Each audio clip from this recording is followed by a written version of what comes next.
The television studio was already tense before the cameras turned on. Not chaotic, not loud, just tense in the way that happens when everyone in the room knows something might go wrong, and no one's sure who will pull the trigger. Denzel Washington and Jasmine Crockett were scheduled to appear on a special broadcast discussing leadership across generations.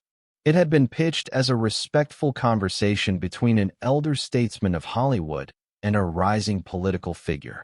But that was just the version the public saw. Behind the scenes, there were emails, conditions, and warnings. Denzel Washington had only agreed to appear if the discussion remained substantive and respectful.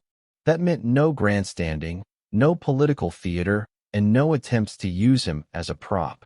Jasmine Crockett's team had agreed, or at least they said they had. But just minutes before they walked onto the set, one of Crockett's aides was overheard saying, "Let her take him down a peg. These old Hollywood types need to learn." And Denzel's longtime assistant heard every word. When they finally stepped onto the stage, the applause was warm and genuine. People were clapping for two accomplished figures, not knowing what was coming. Denzel walked with that unmistakable dignity, taking his seat with practiced ease. Jasmine followed, confident and ready. The moderator began with introductions. "Tonight, we have Academy Award winner Denzel Washington and Congresswoman Jasmine Crockett discussing leadership, legacy, and the future of America." It started cordially enough. They discussed their backgrounds, their motivations. But then Jasmine shifted the tone. She said, "Mr. Washington, with all due respect, your generation of celebrities has been largely silent while America burns. Where's your voice when we need it?" Denzel's expression didn't change, but something shifted in his eyes. He responded quietly, "Young lady, I've been serving my community for 40 years. Building schools, funding scholarships, mentoring youth. Just because I don't announce it at press conferences doesn't mean it's not happening." Jasmine pressed harder. "But silence in the face of injustice is complicity. Your platform could change minds, but you choose comfort over conscience." The audience grew uncomfortable. This wasn't the respectful dialogue they'd expected. Denzel leaned back slightly. "Congresswoman, I've learned something in my 69 years. The loudest voice in the room is rarely the wisest. And confusing volume with virtue is a young person's mistake." Jasmine's tone turned sharp. "So you're calling me unwise? Typical of your generation, dismissing younger voices as naive while you cling to outdated notions of respectability." That's when Denzel's demeanor changed. He sat forward, his voice still calm, but carrying unmistakable authority. "Outdated? I marched with my parents in the civil rights movement. I've spent decades lifting up our community. What you call outdated respectability, I call dignity. Something you might consider." Jasmine wouldn't back down. "Dignity? While people suffer, while democracy crumbles, your dignity is just another word for cowardice." The word hung in the air like a slap. Denzel stood up slowly. At 69, he still commanded the room with his presence. He looked at her for a long moment, then spoke with the kind of gravity that made audiences believe he was truly the characters he portrayed. "That's enough." The two words filled the studio. Not shouted, not angry, just final. "Now, before we witness what happened next in this explosive confrontation, I need to tell you something. What you're about to see is exactly why mainstream media doesn't want you to know these stories exist. They bury them, edit them, pretend they never happened. But we're here, exposing the truth they desperately want hidden. If you believe in real, unfiltered truth, if you're tired of being fed sanitized versions of events, then hit that subscribe button right now.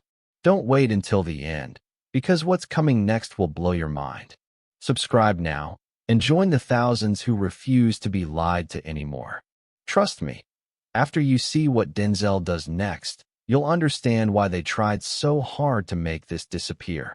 Denzel continued, his voice carrying the weight of decades of experience.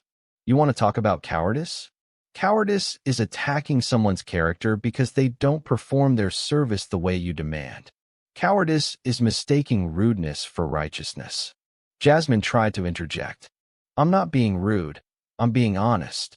No, Denzel interrupted, his voice rising slightly for the first time. You're being disrespectful. And I've lived too long and worked too hard to sit here and let you question my commitment to my people. He turned to the audience, many of whom were his generation. This is what's wrong with discourse today. It's not enough to serve.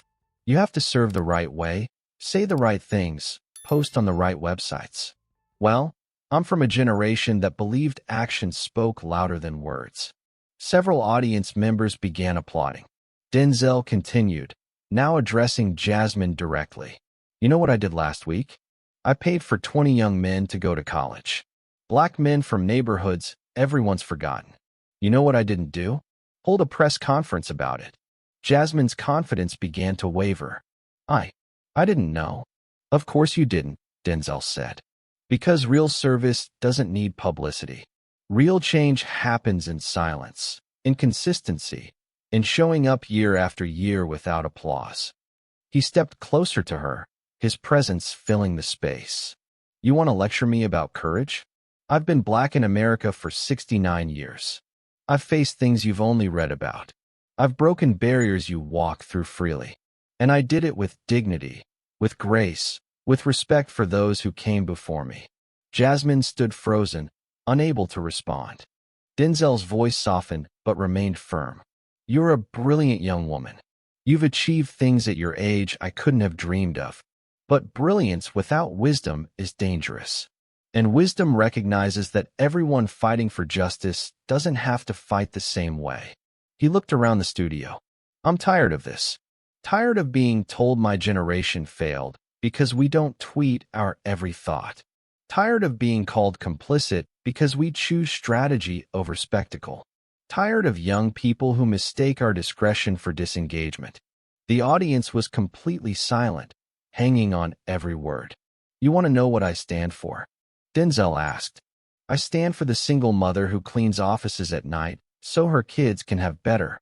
I stand for the young man choosing between gangs and grades. I stand for the grandmother raising her grandchildren on Social Security. And I serve them quietly, consistently, without needing your approval or acknowledgement. Jasmine finally found her voice, but it was small. Mr. Washington, I didn't mean.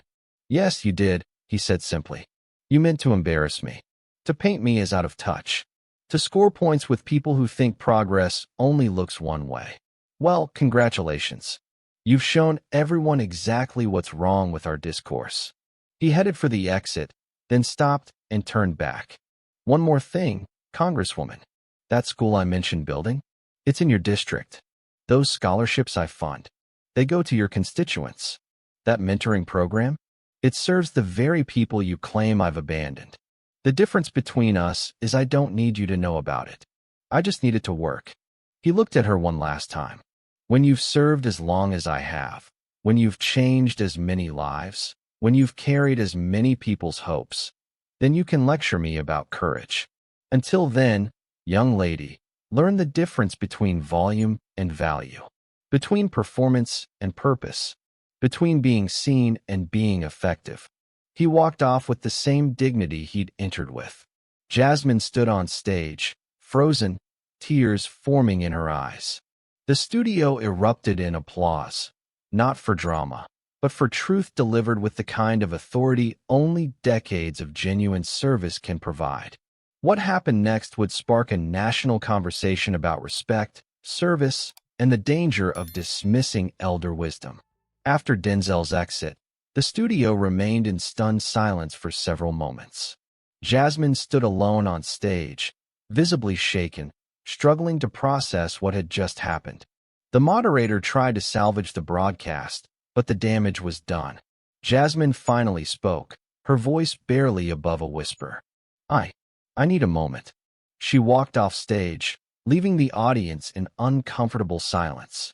An elderly woman in the audience stood up. That young woman needed to hear that. We've become too accepting of disrespect disguised as progress. Others nodded in agreement. The audience, mostly people over 60, began sharing their own experiences. My granddaughter talks to me the same way, one man said. Like my years of experience mean nothing because I don't use social media. They call us outdated, another woman added. But we built the foundations they stand on. Meanwhile, backstage, Denzel was surrounded by production staff, many with tears in their eyes. A veteran cameraman shook his hand. Mr. Washington, I'm 67 years old. Thank you for saying what we've all been feeling. These young folks think we're irrelevant, but we're still here, still contributing. Denzel nodded graciously. We all serve in our own way. The tragedy is when we forget to honor each other's service. In her dressing room, Jasmine was coming to terms with what had transpired. Her aide tried to comfort her. He was out of line. No, Jasmine interrupted. He was right. I was so focused on making a point that I forgot to show respect. I became exactly what I claimed to fight against, someone who dismisses others based on assumptions. Within hours, the confrontation was everywhere. Hashtag Denzel Speaks Truth became the top trending topic among older social media users. Denzel, who rarely used social media, had his son post a simple statement. Respect is the foundation of all meaningful dialogue. Tonight, I defended not just myself, but everyone whose quiet service is dismissed as inadequate. We don't all fight the same way, but we all fight. The response from older Americans was overwhelming. A 72-year-old veteran wrote, I've served my community for 50 years without fanfare. Tonight, Denzel Washington reminded America that quiet service still matters.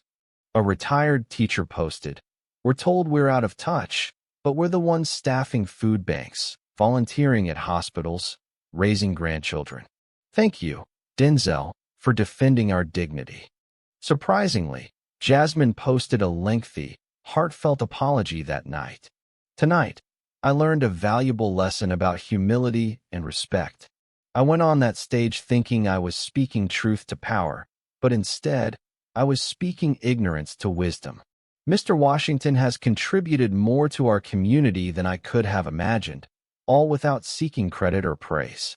I apologize not just to him, but to every elder I've dismissed as out of touch without taking time to understand their contributions.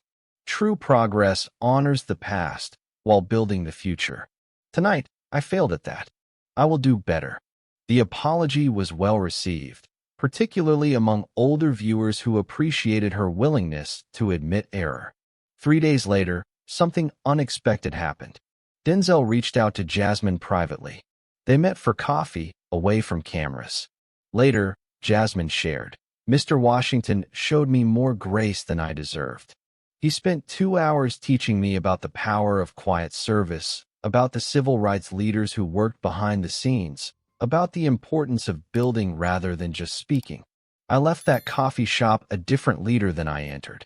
The impact of the confrontation rippled through society.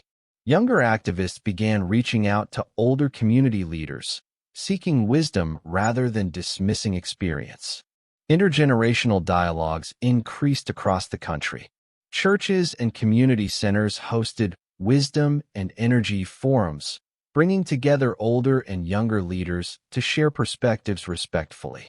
6 months later, Denzel and Jasmine appeared together at a community event in her district, at the school he had helped build. They spoke about bridging generational divides and the importance of mutual respect. Denzel said, That night on television wasn't my proudest moment, but if it helped start conversations about honoring each other's service, then perhaps it served a purpose. Jasmine added, Mr. Washington taught me that leadership isn't about being the loudest voice. It's about being the most effective one. Our elders have wisdom we ignore at our peril. A year later, at the NAACP Image Awards, Jasmine presented Denzel with a Lifetime Achievement Award. In her introduction, she said, This man corrected me on national television, and it was the greatest gift he could have given me. He reminded all of us, that respect isn't old-fashioned. It's eternal. That service doesn't need publicity to be real. That wisdom earned through decades of experience deserves our attention, not our dismissal. When Denzel accepted the award, He spoke about the importance of intergenerational respect. We need the energy of youth and the wisdom of age. We need the passion of new voices and the perspective of experienced ones. But most of all, we need to remember that we're all on the same side, just fighting in different ways. The confrontation that began with disrespect had transformed into a model for bridging generational divides. "That's enough" became more than just two words spoken in frustration.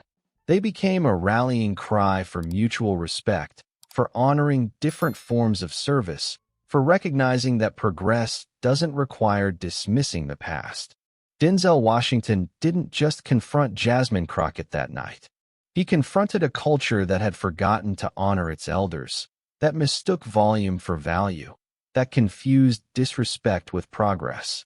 And in doing so, he reminded America that true strength speaks softly but carries the weight of genuine service. Sometimes the most powerful moments aren't scripted. They're when someone finally says what needs to be said, and when someone else is wise enough to listen.